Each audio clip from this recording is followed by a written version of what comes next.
আসসালামু আলাইকুম, সবাইকে শুভ সন্ধ্যা। আজকে সালেক ভাইকে ধন্যবাদ আমাকে এই সুযোগ দেওয়ার জন্য, এবং ভাবি আপনাকেও।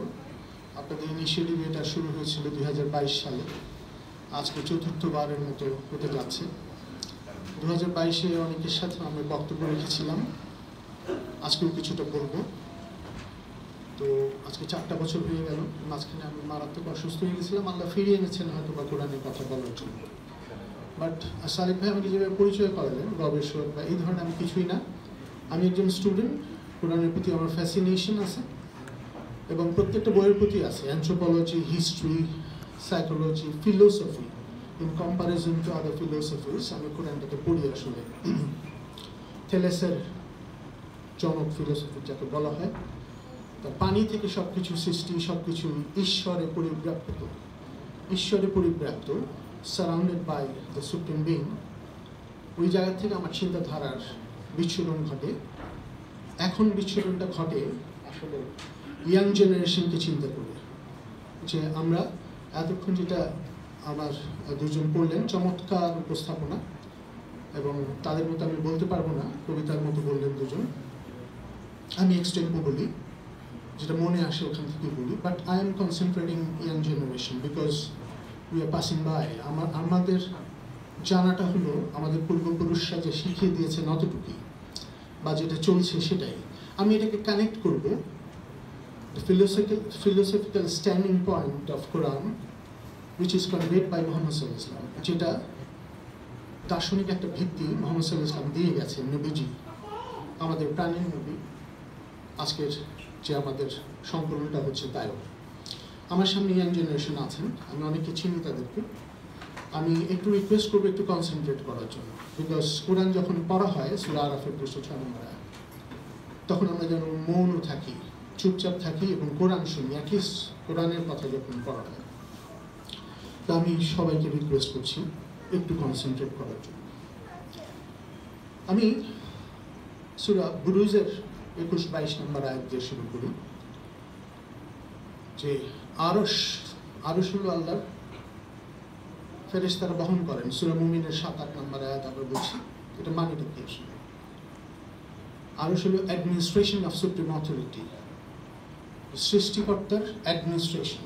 এখানে সালেক ভাইয়ের মিসেস চমৎকার উপস্থাপন করলেন আয়াতুল কুরসি, 255 নম্বর আয়াত সূরা বাকারার। কুরসি মানে চেয়ার, আসন। ওই আরশে আসন গ্রহণ করে তিনি চিন্তা করলেন, যেহেতু আমি সৃষ্টির প্রথম থেকেও আছি, একদম শেষ পর্যন্ত থাকবো, অদৃশ্য সবকিছু আমি জানি, যেগুলো দৃশ্যমান তাও জানি। এটা সূরা হাদীদের 3 নম্বর আয়াত। Connectivity, Quran is a permutation combination. এই আয়াতের সাথে ওই আয়াত, ওই আয়াতের সাথে এই আয়াত যখন মানুষ পড়বে, কোরআনের আসল অর্থ বারবার পড়ে। কোরআনের মানেই কিন্তু তাই, রিড রিপিটেডলি, বারবার পড়লে you can connect with other আয়াতস এবং পাজলটা মিলাতে পারবেন। দেখেন, আরশ, কুরসি, প্রথম থেকে শেষ পর্যন্ত থাকবো, আর সব অ্যাবলিশড হয়ে যাবে, শেষ হয়ে যাবে।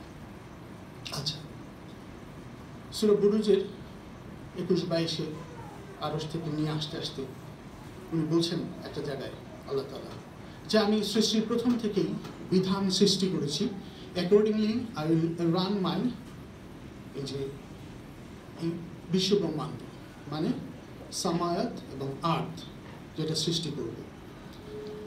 এটা বলে উনি বলছেন সূরা হামিম সিজদা 41 নম্বর সূরার 11-12 নম্বর আয়াতে 6টি সময়কাল আয়াম বলে। এটা আসলে সময়কাল, ট্রান্সলেশনে দিন চলে আসে, আসলে দিন না। এই 6টা দিন পর হলো একদিন রেস্ট নিলেন, ওনার কোনো, উনি ক্লান্ত হন না, উনি রেস্ট নেন না। অন্যান্য আইডিওলজিক্যাল ইসে উনি রেস্ট নেন একটা দিন। আল্লাহ আয়াতুল কুরসিতে বলছেন উনি ক্লান্ত হন না, রেস্ট নেন না। তাহলে উনি বলছেন প্রথম থেকে সৃষ্টির একটা বিধান আছে, এই বিধানের ফলে একটা বিস্ফোরণ ঘটবে, যে আমি সৃষ্টি করবো কিছু। এই বিস্ফোরণটা কোথায় আছে কোরআনের? 21 নম্বর সূরা আম্বিয়ার 30 নম্বর আয়াত। এই একটা বিস্ফোরণের ফলে সব শুরু হলো। ধূম্রকুণ্ডলীটা আছে আবার সূরা হামিম সিজদার 11-12 নম্বর আয়াত। 6টি সময়কালে 7টি স্তরে, 7টি মনে রাখবেন। ডক্টর মরিস বুকাইলি আরবির এক একটা শব্দের এক এক রকম মানে আছে। উনি এটাকে বললেন, ডক্টর মরিস বুকাইলির নাম আমরা নিশ্চয়ই শুনেছি, বাইবেল কোরআন সায়েন্সের একটা বইয়ের রচয়িতা, এবং উনি অনেক গবেষণা করে এই যে ফেরাউনের উপর গবেষণা করে ওই মমি দেহ আবিষ্কার করলেন, যেটা সূরা ইউনুসের 90-92 আছে, তোমাদের জন্য সংরক্ষিত রাখবো ফেরাউনের দেহ, তোমরা ভবিষ্যৎ প্রজন্ম দেখবে অত্যাচারী শাসকের আসলে কি ঘটে। সব জায়গায় ঘটে, আমরা খুব ভালো মতো বুঝি।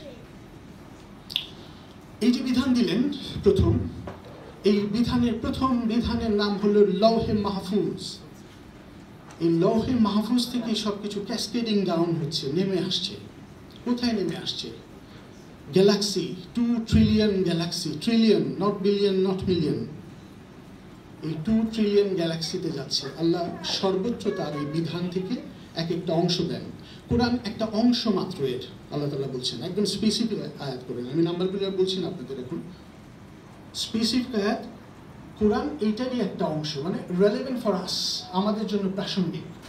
যারা আমরা আজকে এআই এর, আর্টিফিশিয়াল ইন্টেলিজেন্সের যুগে বসবাস করছি, তারা ইয়াং জেনারেশন প্রশ্ন করবে, what is the relevance of Quran, what is the relevance of religion. এই যে বিধানটা নেমে আসছে, তখন বলছেন 12 নম্বর আয়াত সূরা হামিম সিজদায়, আমি সর্বোচ্চ আকাশমণ্ডলী এবং নভমণ্ডলের সর্বোচ্চ বিধান ছড়িয়ে দিয়েছি। আমরা কোনটা পেয়েছি? আমরা পেয়েছি কোরআন। কোরআন কি প্রথম? আদম আলাইহিস সালামকে সূরা বাকারার 39 নম্বর আয়াতে বলছেন যে তোমাকে যে ইবলিস বা এভিল ফোর্স ডিরেল করালো, নামিয়ে দিল একটা স্তরে, সেইখানে ভবিষ্যতে আমি জীবন বিধান পাঠাবো, এই জীবন বিধান যে ধরে রাখবা তার কোনো দুঃখ এবং কষ্ট নাই। আদম আলাইহিস সালাম থেকে জীবন বিধান আসছে, তার আগের বিধানগুলো কিন্তু এই যে আমি লৌহে মাহফুজ থেকে নামছি, বিভিন্ন জায়গায় ছড়িয়ে আছে। আমি গ্যালাক্সিতে যাচ্ছি না, আমাদের এই গ্যালাক্সিটার নাম অ্যান্ড্রোমিডা। এখানে এই সূর্যের মতো নক্ষত্র আছে 20 কোটি, এবং প্রত্যেকটাকে ঘিরেই কিন্তু এক একটা জগৎ আছে। এই শুধু একটা অ্যান্ড্রোমিডায় এরকম গ্যালাক্সি আছে 2 ট্রিলিয়নের উপরে। আনবিলিভেবল ভাবে এই যে সৃষ্টিকর্তা, আমি সমস্ত কিছু পরিচালনা করি আয়াতুল কুরসি, আমি ক্লান্ত হই না, আমি যতটুকু জানাই ততটুকুই তোমরা জানবা। এবং বিজ্ঞান নিয়ে চর্চা করার এই যে সূরা বাকারার আয়াতগুলো 164 নম্বর আয়াত, সূরা ইমরানের 191, 192 নম্বর আয়াত, আমি ইয়াং জেনারেশনে বলবো এগুলো পড়ে নিতে। তোমরা চিন্তা করো, তোমাদের মাথা ছড়িয়ে দাও, উলুল আলবাব হও, জ্ঞানী লোক হও। এই বাতাসের চক্র কিভাবে চলে, সমুদ্রের নৌযান কিভাবে চলে, প্লেন কিভাবে চলে, তো ভবিষ্যতে আসবে। একটা সাইন আছে যে আমরা এগুলি চিন্তা করি, চিন্তা করতে করতে এক্সপ্লোর করি। কোরআনের প্রথম শব্দই হচ্ছে ইকরা, পড়ো, জ্ঞান অর্জন করো, যা জানতে না তা জানাচ্ছি। ওই 5টা আয়াত যখন কদরের রাতে আসে, 5টার মধ্যে জ্ঞান অর্জন করো, যা জানতে না তা জানাচ্ছি, এবং কলমকে ব্যবহার করো। 3টা আয়াত, মানে always inspiring people to earn knowledge. কাজে লাগাও জীবনে, এবং প্রশ্ন করো। ইব্রাহিম আলাইহিস সালাম প্রশ্ন করছেন আল্লাহ তাআলাকে, আচ্ছা মানুষকে কিভাবে জীবিত করবা? আল্লাহ তো কনফিউজড, ইব্রাহিম তুমি কি আমাকে বিশ্বাস করো না? 260 নম্বর আয়াত সূরা বাকারা। ইব্রাহিম আলাইহিস সালাম বলতেছেন যে না আল্লাহ, আমার তো কিউরিওসিটি থাকতেই পারে, জানবার আগ্রহ, এটা যেন আমরা থামিয়ে না দিই। ইয়াং জেনারেশন প্রশ্ন করুক, আমরা উত্তর দিব, আমরা পড়লেই উত্তর দিতে পারবো। You got my point? আমি ইয়াং জেনারেশনকে বলছি। ইব্রাহিম আলাইহিস সালাম আবার প্রশ্ন করলেন, এটাকে বলে ইন্টেলেকচুয়াল মন্তাজ। এটা বহু কিছুতে ব্যবহার হয়, সাহিত্যে ব্যবহার হয়, সিনেমাতে ব্যবহার হয়, আবাগার্দ আন্দোলন থেকে, ব্যাটেলশিপ পটেমকিন থেকে বহু কিছু আছে। ওই বলশেভিক বিপ্লবের সময় চলচ্চিত্র ইউজ করছেন কোরআনিকভাবে থিসিস, অ্যান্টিথিসিস, সিনথেসিস, একটাকে গ্যাপ রেখে আরেকটাতে চলে যায়, শিফট করে। আল্লাহ বলছেন সূরা আনাম 6 নম্বর সূরার 75 নম্বর আয়াত, ইব্রাহিম আলাইহিস সালাম প্রশ্ন করছেন, the curiosity of a person. What was the previous question? আগেরটা সূরা বাকারায়, এইটাতে বলছেন 75 নম্বর আয়াত সূরা আনাম, আমি ইব্রাহিমকে প্রথমবারের মতো আকাশমণ্ডলী এবং নভমণ্ডলের পরিচালনা পদ্ধতি সম্পর্কে অবগত করলাম, সে দৃঢ় বিশ্বাসীদের অন্তর্ভুক্ত হল। তার মানে এক্সপ্লোর, জানো, আজকে তোমার এআই কি বলছে, চ্যাট জিপিটি কি বলছে, বিজ্ঞান কি বলছে, ডোন্ট মেক ইররিলেভেন্ট এই কোরআনকে। এটা আমাদের জানার ঘাটতি। আমাদের পূর্বপুরুষরা বা অন্য কেউ বুঝিয়ে দিচ্ছেন, আমরা অতটুকু বুঝেই মনে করছি that is the religion, but this is not Quran based. হাদিসের অনেক ভালো ভালো চমৎকার হাদিস আছে। লিও টলস্টয় পকেটে নিয়ে মারা গেছে, সেইংস অফ মুহাম্মদ, সোহরাওয়ার্দির কম্পাইল করা। He was very frustrated. Anna Karenina, ওয়ারেন পিসের লেখক, হতাশা।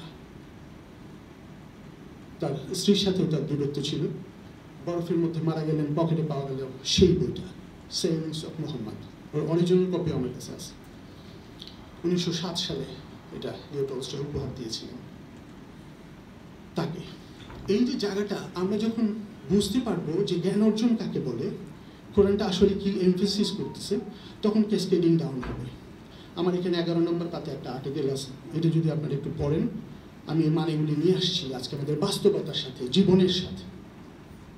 লহে মাহফুজ থেকে আসলো, নেমে আসলো কোরআন, ইকরা প্রথম শব্দ, ইমান আসবে কিভাবে, আগে তো আমাকে জানতে হবে। আল্লাহ বলতেছেন মুহাম্মদ সাল্লাল্লাহু আলাইহি ওয়াসাল্লাম, আজকে নবীজির নামে যে সূরাটা আছে 47 নম্বর সূরা 24 নম্বর আয়াত, আর প্রচুর আয়াত আমি বলতে পারবো, বাট একটা রেফারেন্স। তোমরা কি গভীর ধ্যানে কোরআন নিয়ে নিমগ্ন হবে না, নাকি হৃদয়ে তালা দিয়ে রাখবে, সেই তালা খুলবে না? আমরা খুব মাইনরলি আয়াতটা মনে রাখি। তোমরা কি খুব গভীর ধ্যানে কোরআন নিয়ে একটু নিমগ্ন হবে না? তোমার এই সময় নাই, সারাদিন এত ব্যস্ততা, আমার জন্য একটু সময় দিবে না, জানবে না? হৃদয়ের তালাটা খুলো, আল্লাহ বলছেন আমাদের। খুলবে না, নোট অফ ইন্টারোগেশন, খুলবে না আমাদেরকে বলছেন, তা আমরা খুলতে হবে। এই নবী সাল্লাল্লাহু আলাইহি ওয়াসাল্লাম এইভাবেই আল্লাহর কাছ থেকে নিচ্ছিলেন। নিতে নিতে এই যে বিধান আসলো, ইকরা পড়ো, জ্ঞান অর্জন করো, তারপরে আমরা একটা সাবজেক্টে যাব। আল্লাহ বলছেন রুকুকারীদের সাথে রুকু দাও। রুকুকারী কারা? যারা সৎ কাজ করছে, ভালো কাজ করছে এবং ভালোর দিকে সম্পূর্ণরূপে অনুগত হতে চাচ্ছে। সম্পূর্ণরূপে অনুগত হওয়া মানে সেজদা।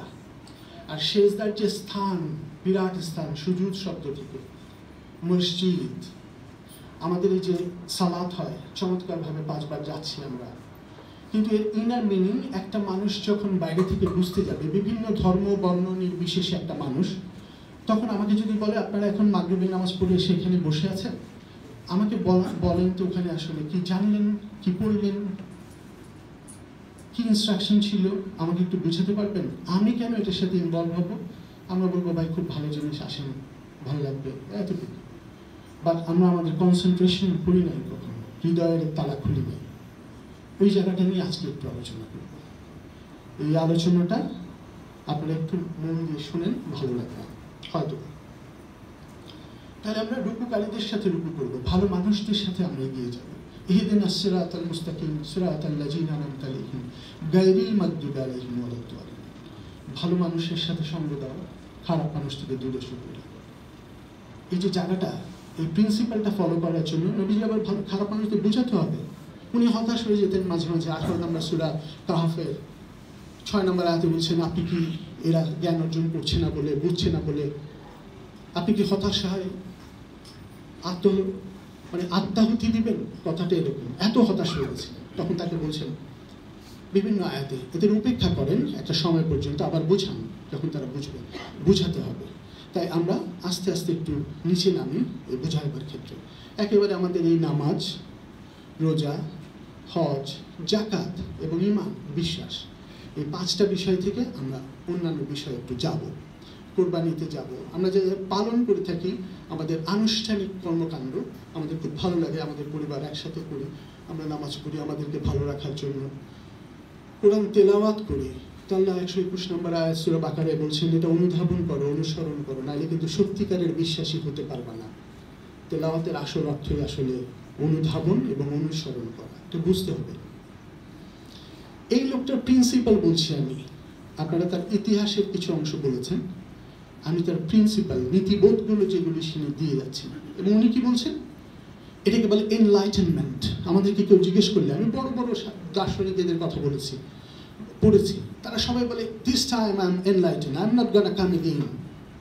তারা মনে করে যে আবার আসবে আত্মা, খুব বড় বড় দার্শনিক আর আসবো না, আমি এনলাইটেন্ড হয়ে গেছি। এই জায়গাটাই ভুল। নবীজি কি বলছেন এখানে, এই ফিলোসফিগুলো পৃথিবীতে ছড়ানো নাই, এই জন্যই সমস্যাটা হয়। উনি সূরা 46 নম্বর সূরা আহকাফের 9 নম্বর আয়াতে বলছেন, আমি আগের রসুলদের মতোই, ওই যে আদম আলাইহিস সালাম থেকে শুরু হলো, আমি আগের রসুলদের মতোই, আমিও জানি না এই পরের মুহূর্তে আমার জীবনে, তোমার জীবনে এবং তাদের জীবনে কি ঘটতে যাচ্ছে। আমি ততটুকু জানি, গায়েবের খবর যতটুকু সৃষ্টিকর্তা আমাকে জানান। এটা আবার 188 নম্বর আয়াত সূরা আরাফ। আমি যদি গায়েবের খবর জানতাম, আমি আমার আরও অনেক উন্নতি করতে পারতাম, বাট আমি ততটুকুই ফলো করি যতটুকুনি আমাকে ওহী জানাচ্ছেন। এই কোরআনের আয়াতগুলো ফলো করছি, তার মানে এই প্রিন্সিপালগুলি আগে আমাদের ধারণ করতে হবে। উনি ফলো করছেন বলেই আজকে আমরা তাকে নিয়ে অনুষ্ঠান করছি, শুধু প্রেইজ, শুধু প্রেইজ, শুধু প্রেইজ। বাট আমরা চিন্তা করছি না এই মানুষটা কত কষ্ট করে গেল, সেই কষ্ট আমাকে একটু ধারণ করা দরকার। হতাশায় কোথায় চলে যাচ্ছিল এদের অত্যাচারে, আমরা ধারণ করছি না। আমরা শুধু একটা অনুষ্ঠান করছি, একটু চা খাচ্ছি, বই ছাপাচ্ছি, জীবনে ধারণ করছি না। এটা বাচ্চাকে বুঝাতে পারছি না এই ধর্মটা আমি মানব কেন। ধর্মটা অন্য কিছু দেখছে, কোরআনটা তো আসছে না সামনে। যার ফলে ধর্মের একটা সংজ্ঞা আপনারা সব সময় মনে রাখবেন। এটা 30 নম্বর সূরা রুমের 30 নম্বর আয়াত। এটা একটু মনে রাখেন, একটা সংজ্ঞা কোরআনের ধর্মের সংজ্ঞা। সেটা হলো, তোমরা যে ফিতরাত, যে সৎ গুণাবলী নিয়ে ছোট্ট একটা শিশু জন্মগ্রহণ করেছে, এটাকে মৃত্যু পর্যন্ত টেনে নিয়ে যাও। মৃত্যু পর্যন্ত টেনে নিয়ে যাও মানে কি, এই সৎ প্রকৃতির উপরে তোমরা অবস্থান করো এবং এই সৎ প্রকৃতিকে দূষিত বিকৃত করো না। এটাকে দূষিত বিকৃত মানে আমরা নষ্ট না করি এই ফিতরাতকে। একটা শিশু জন্ম নেয়, আশেপাশে দেখে বাবা মা ঝগড়া করছে, ফ্যামিলিতে দ্বন্দ্ব, বাইরে গোলমাল, ওখানে ককটেল মারছে, এখানে ছিনিয়ে নিচ্ছে, এখানে কমিটমেন্ট দিচ্ছে, কমিটমেন্ট রাখছে না, পৃথিবীব্যাপী প্যালেস্টাইনের মতো শিশুদেরকে হত্যা করছে, পৃথিবীব্যাপী এই গোলমাল চলছে। ওই ফিতরাতটা তখন আমাদের কারণে নষ্ট হতে থাকে এবং সেও এরকম একটা মেশিনে পরিণত হয় এবং শেষ পর্যন্ত ফিতরাতটা ওই সৎ প্রকৃতি নষ্ট করে ফেলে। এই যে সৎ প্রকৃতিকে কন্টিনিউ করাই যে সর্বোচ্চ ধর্ম বিধান, এইটি মানুষ বুঝতে পারলো না। তারা বিভিন্ন রিচুয়ালস করছে, বের হয়ে অন্যায় করছে। 5 বার নামাজ পড়ছেন অনেকেই, বেশিরভাগই ভালো থাকছেন, কিন্তু বেশ কিছু লোক এইগুলি দেখিয়েই তারা বাইরে গিয়ে অন্যায় করছেন। আমাদের বিভিন্নভাবে ওয়াজ মাহফিল হচ্ছে, এগুলি নিতে পারছেন না, আসলে কি বলা হচ্ছে এগুলি মানছেন না, কিন্তু রিচুয়ালসটা মেনেই অন্যায় করছেন এবং এইভাবে এই সমাজটা নষ্ট হয়ে যাচ্ছে। পৃথিবীকে তো কোনো মেসেজ দিতে পারছি না। কোরআন সম্বন্ধে একটা কথা জিজ্ঞেস করলে একটা লোক কিছু বলতে পারে না। কোরআনটা শুধু আরবিতে তেলাওয়াত করা হচ্ছে, এটা চমৎকার, সওয়াব হয়, ভালো লাগে, আনন্দ, এরকম ছন্দায়িত ব্যাপার ঘটে না। কিন্তু আবার কিন্তু ওই তেলাওয়াতের মানে বুঝতে হবে, অনুধাবন এবং অনুসরণ। 121 নম্বর আয়াত সূরা বাকারা। এইভাবে যখন আমি নামতে নামতে দেখি, আমাকে একজন প্রশ্ন করলো, বিধর্মী একজন, আমি আপনার এই সালাতে কিভাবে ইনভলভ হবো নামাজে, আমি বুঝবো কি, মানেটা কি?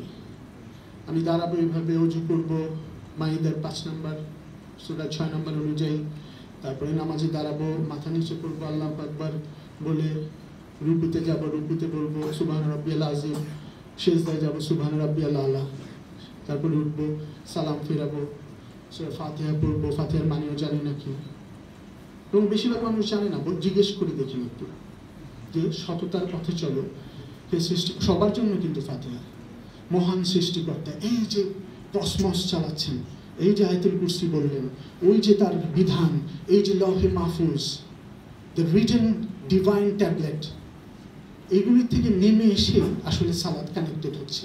সালাত শব্দটা এসেছে সিলা শব্দ থেকে। সিলা মানে সংযোগ। কার সাথে সংযোগ? সৃষ্টিকর্তার সাথে সংযোগ।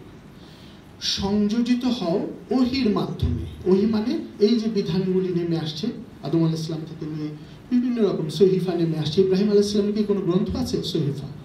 সবার কাছেই নেমে আসে জীবন বিধান। এই যে সংযোজিত হচ্ছি, এটা সালাত। এই মানুষটা যখন আমি বুঝালাম আমার ওই বন্ধুটাকে সালাত আসলে এরকম, তখন সে আকৃষ্ট হলো, আর চমৎকার তো, একটা সৃষ্টিকর্তার সাথে আমার অ্যাকাউন্টেবিলিটি সৃষ্টি হচ্ছে এবং আমি এখানে সততার পথে থাকবো। সূরা বাকারার 25 নম্বর আয়াত থেকে শুরু হচ্ছে, তুমি সৎকর্ম করো, এটাই হলো তোমার ক্রাইটেরিয়া জান্নাতে যাওয়ার, এবং সম্পূর্ণভাবে আত্মসমর্পণ করো। এই আত্মসমর্পণ করা হলো ইসলাম। আর মুসলিম মানে কি জানেন? যে আত্মসমর্পণ করছে সৃষ্টিকর্তার উপরে এই সৎ কাজ করার জন্য, উনি হলেন মুসলিম। বুঝতে পারছেন ইসলাম এবং মুসলিমের সংজ্ঞা? সমস্ত মানুষের কথা চিন্তা করেন, যে লোকটা সৎকর্ম করছে, সৃষ্টিকর্তার সাথে সংযোজিত হচ্ছে এবং সৎকর্মকারী হচ্ছে, সাবমিটার। এটা হলো ফুল submission to the will of supreme authority, and এটা হলো সাবমিটার। ইসলাম এবং মুসলিম কথাগুলি ছেঁকে ছেঁকে ধরেন, দেখবেন বহু কিছু পেয়ে যাচ্ছে। তাহলে সালাত মানে সংযোজিত হয়ে আপনি দায়িত্ব পালন করেন, সততার দায়িত্ব। এই সৃষ্টিকর্তার ম্যানুয়াল, এই গ্রন্থ বর্তমানে যেটা কোরআন, এর নাম হলো ফোরকান, সত্য মিথ্যার পার্থক্যকারী, যেটা বাকারার 42 নম্বর আয়াতে শুরু হচ্ছে, তোমরা সত্যের সাথে মিথ্যা মিশিও না, জেনে শুনে সত্য গোপন করো না। এই যে জায়গাটা আমি যদি বুঝতে পারি, একটা আয়াত বুঝেন, সত্যের সাথে মিথ্যা মিশিও না, জেনে শুনে সত্য গোপন করো না। তারপরে 44 নম্বর আয়াতে বলছে তোমরা কিতাব পড়ো কিন্তু তা বুঝো না, মানে মানো না। আল্লাহ তাআলা বলছেন, আমি আমার একটা কথাও বলছি না, সব কোরআনের আয়াত। আপনারা এগুলি মানুষের সাথে আলাপ করবেন, কয়জন এটা শিখছে জানছে, এটাকে একটু ইন্সপায়ার করবেন। এই যে ইয়াং জেনারেশন আমার সামনে বসে আছে, ওরা এখানে disconnected, because they are living in a era of artificial intelligence, chat GPT, world wide global village. এই গ্লোবাল ভিলেজ ছেড়ে অন্য জায়গায় চলে যাচ্ছে। এখানে বুঝাবেন কিভাবে? মা বাবার কথা শুনবে না তো তারা, কি ইরেলেভেন্ট কথা, অপ্রাসঙ্গিক কথা বোঝাচ্ছে। এগুলো বুঝান, চর্চা করতে হলে আসবে। তাহলে সালাদটা বুঝালাম। সালাতের পর কি আসে? সালাতের পর আমরা জাকাতে চলে যাই।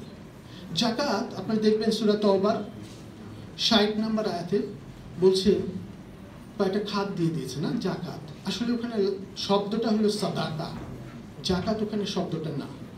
জাকাত আমরা যেটা দিচ্ছি 2.5%, চমৎকার দরিদ্র মানুষের জন্য। আর কোরআন কি বলছে জানেন? কি দান করব? আল্লাহ বলছেন তোমার প্রয়োজনের অতিরিক্ত দান করো, সূরা বাকারার 219 নম্বর আয়াত।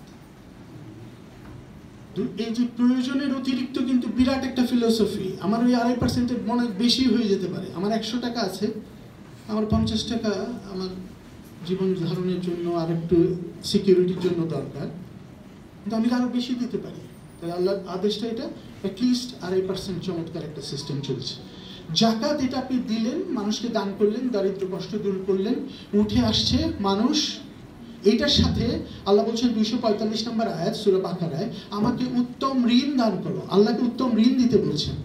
উত্তম ঋণ শুধু এই দরিদ্রকে দান না, আপনার জীবনের যত সৎকর্ম আছে সবকটা উত্তম ঋণ। আল্লাহ বলছেন সূরা মুলকের 2 নম্বর আয়াতে, আমি মানুষকে সৃষ্টি করেছি দেখবার জন্য, এই মৃত্যু এবং জীবন সৃষ্টি করেছি সৎকর্মে অগ্রগামী। আমরা যেন সমর্পিতদের মধ্যে এগিয়ে যাই মুসলিম হিসেবে। মুসলিম মানে সমর্পণ করে সৎ কাজ করা, এবং এই যে সৎকর্মে অগ্রগামীর ওই জায়গায় যাই। আপনি আমার একটা উপকার করবেন, আমি যেন আপনার এক্সট্রা উপকার করি। এই জায়গাগুলি ফিলোসফি বুঝতে বুঝতে আমরা সালাতে কানেক্টেড হব। কোরআনের মাধ্যমে, ওহির মাধ্যমে বুঝবো, সায়েন্টিফিক্যালি বুঝবো, ফিলোসফিক্যালি বুঝবো। যে কোনো প্রশ্ন ইয়াং জেনারেশন করবে, এগুলো উত্তরের জন্য আমি এইখানে প্রস্তুত আছি যাদের জন্য। এরপরে আমরা চলে যাই ইকরা মানে পড়ো, পড়ো থেকে জীবন বিধানে আসলাম, জীবন বিধান থেকে সালাতে গেলাম, সালাত থেকে জাকাতে গেলাম। পরিশুদ্ধতা, জাকাত শব্দটার অর্থ এগুলো করার ফলে তুমি যে পরিশুদ্ধ হবে, পরিশুদ্ধতাকে বলে জাকাত। এরপরে আমরা চলে যাচ্ছি সিয়াম। সিয়াম আমরা রোজা হিসেবে জানি, শব্দটা সিয়াম সূরা বাকারা 183 থেকে শুরু হচ্ছে, এবং ওখানে 186-তে 85-তে কোরআন দিলাম এই মাসে। সবকিছু এটার সাথে কানেক্টেড। সিয়াম মানে কি? আমি যদি আপনাদের কাউকে জিজ্ঞেস করি, একটু বলতে পারবেন এখানে? সিয়াম মানে বিরত থাকা। এই যে আমাদের জায়গাগুলো যদি আমরা বুঝি, কিসের থেকে বিরত থাকবো? ওইখানে বিরত থাকছি, এই পর্যন্ত আমরা খাচ্ছি না, সংযম পালন করছি। করে কি করছি? আমরা আমাদেরকে জ্বালিয়ে পুড়িয়ে ঠিক করছি। দরিদ্র কষ্ট না খেয়ে থাকলে একটা মানুষের কি কষ্ট হয়, এটাকে রিয়েলাইজ করার চেষ্টা করছি। আমরা কিন্তু করছি না শেষ পর্যন্ত, কারণ আমরা ইফতারে এমন আয়োজন করি তখন এটা হচ্ছে না। কিন্তু এই যে শিক্ষাটা, আমি বিরত থাকছি কিছু কিছু কাজ থেকে, বৈধ কিছু কাজ থেকেও, ওখানে স্বামী স্ত্রীর ব্যাপার আছে, অনেকগুলো এসছে দিনের বেলায়। এই যে মানে বিরত থাকা, এটা হজের সময়ও আসে, কিছু কিছু বর্ষা মেরে স্বীকার করো না ওই কয়টা দিন। এই যে বিরত থাকাটা শেখা, আমি অন্যায় থেকে বিরত থাকবো, পাপ থেকে বিরত থাকবো, খারাপ কাজ থেকে বিরত থাকবো। আমি অনেক পাপ লুকিয়ে ফেলতে পারি, আমার একটা অ্যাকাউন্টেবিলিটি আছে সুপ্রিম অথরিটির সাথে, তো আমাকে যে বিরত থাকতে হবে। তাহলে সিয়ামটা ছোট করে বোঝালাম, আমি 3টা ব্যাপার বোঝালাম, সালাত, বিধান, সিয়াম এবং জাকাত। আমাদের মেইন জায়গাগুলোর ফিলোসফিক্যাল পিচিংগুলি আপনাদের মাথায় আমি দিচ্ছি শুধু। এরপরে ধরেন হজ আসবে। হজের আগে আমি একটু জুম্মার কথা বলি। আমরা এই যে শুক্রবার দিন আমরা জুমার নামাজে যাই। জুমা মানে কি? জুমা মানে হলো কংগ্রিগেশন, একসাথে হও, একসাথে হয়ে একজন আরেকজনের খবর নিতে হচ্ছে। আমি ব্যাংকার, আরেকজন অন্য জায়গায় চাকরি করেন, আরেকজন ব্যবসা করেন, কার কি সমস্যা আছে, একজন ইমাম আলেম যিনি হলেন ওইখানকার মধ্যে সবচেয়ে জ্ঞানী একটা লোক, এগুলিকে মিলাবেন, ইন্টারাকশন, আমার প্রবলেম সলভ করবো সততার ভিত্তিতে। পৃথিবী খুব কম সময়ের জন্য, হিংসা করার তো দরকার নাই, চলে তো যাবো যে কোনো দিন, তাকে উপকার করি। এই জুমায় মিলিত হওয়ার একটা জায়গা হলো এই জিনিসটা। এবং সূরা জুমায় বলতেছে যখন তোমাকে ডাক দেওয়া হয় 9 নম্বর আয়াতে, 62 নম্বর সূরা জুমা, তোমরা আসো, এই বিধানের ডাকে আসো, বিধানের ডাকে। এবং এখানে শিখে কিছুক্ষণের জন্য উনি শিখাতেন মোহাম্মদ সাল্লাল্লাহু আলাইহি ওয়াসাল্লাম, এরকম আমাদের মতো অনুষ্ঠানে চলে যাও, তারপরে এই জায়গাটা একটু প্রিন্সিপালটা নিয়ে যাও। এবং 10 নম্বরে বলছে যে তোমাদের অনুগ্রহ সন্ধানে বের হয়ে যাও, আর বসে থেকো না। তুমি চাকরি করো, তুমি ব্যবসা করো, কষ্ট করতেছো, মা অসুস্থ, ওইখানে যাও। 10 নম্বর আয়াত। 11 নম্বরে অনেকে তোমাকে ভুল পথে নেওয়ার জন্য, ওখানে ব্যবসা বাণিজ্যের জন্য অনেকগুলো লোক উঠে গেছিলেন নবীজি যখন বক্তব্য রাখছিলেন। 11 নম্বর আয়াত, যে তোমরা উঠে যেও না, এই বিধানটা চাও। তাহলে জুমা এইটারই একটা বড় ভার্সন হলো হজ। হজ মানে হলো ডায়ালগ। হজ কোথায়? কাবায়। আমরা সূরা বাকারার 125 নম্বর আয়াতে দেখব, আমি কাবাকে মানব জাতির মিলন কেন্দ্র করেছিলাম এবং নিরাপদ আশ্রয়স্থল করেছিলাম। দেখেন, হজ হলো মানব জাতির মিলন কেন্দ্র এবং নিরাপদ আশ্রয়স্থল। এবং 5 নম্বর সূরা মাইদার 97 বলছে আমি এটাকে কল্যাণ কেন্দ্র করেছিলাম। 3টা শব্দ মিলান, মানব জাতির মিলন কেন্দ্র কাবা, নিরাপত্তা স্থল, একজন আরেকজনকে নিরাপত্তা দিবে, এবং কল্যাণ কেন্দ্র। আয়াতগুলো আমি বলে দিলাম রেফারেন্স। এখানে কি করবো আমরা হজে? এই যে মিলন, এখানে আমরা অনেক কিছু নিব, একেবারে গ্লোবাল ভিলেজ থেকে নিব। এই প্রিন্সিপালগুলো যখন আমরা নিতে পারবো, তখন আমি বুঝবো আসলে কোরবানি। ওখানে কোরবানি করতে হয় না? ইব্রাহিম আলাইহিস সালাম, বিভিন্ন জায়গা থেকে মানুষ আসছে, বলছে তুমি পায়ে হেঁটে আসো, উঠে চলে আসো। দরিদ্র মানুষ আসছে, পাথেও নিয়ে আসো। হজের সময় পাথেও নিতে বলছে আয়াত। কিন্তু কয়জন নিতে পারে? কষ্ট করে 6 মাস 7 মাস খাবার নাই, কিছু নাই, সেখানে বলছে তুমি কোরবানি করো।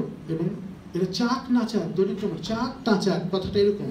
সূরা হজের 28 নম্বর, 22, 28 এবং 36 নম্বর আয়াত, চাক না চাক দরিদ্র মানুষকে খাও। অনেকে চাইবে না, দেখবেন সূরা বাকারার 273 নম্বরে আছে যে অনেকে তোমার কাছে কিচ্ছু চাইবে না, ওরা ধর্ম নিয়ে, সততা নিয়ে কাজ করে, তুমি এদেরকে চিনে নাও, তারপরে তুমি দান করো। এই ধরনের মানুষ ওখানে আসবে, চাক না চাক খাও। হজের পার্সপেক্টিভটা দেখেন, কোরবানির পার্সপেক্টিভ। কোরবানি মানে কি? আত্মত্যাগ করা।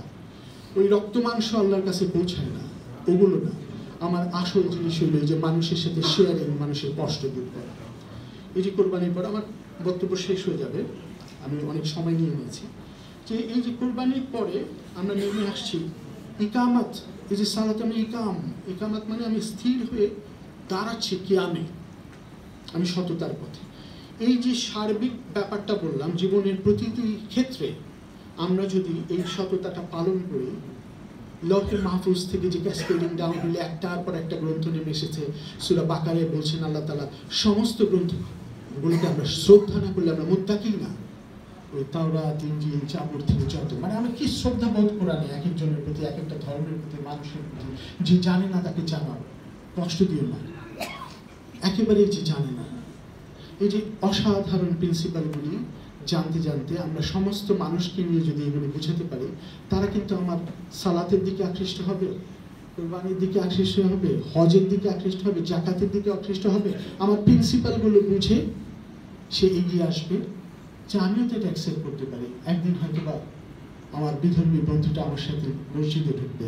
মসজিদ তো পুরো পৃথিবীর পাঠাতন, যেখানে আসলে সম্পূর্ণরূপে অনুগত হওয়া যায়। সেজদা মানে সম্পূর্ণ অনুগত হওয়া সততার পথে, আর রুকু মানে ওই চেষ্টাটা করা। আমরা যে কজন আছি, আমরা যদি ভালো মানুষ থাকি, আমরা রুকুকারীর সাথে যেন রুকু করি, মিলিতভাবে এই প্রচেষ্টাটা নেই।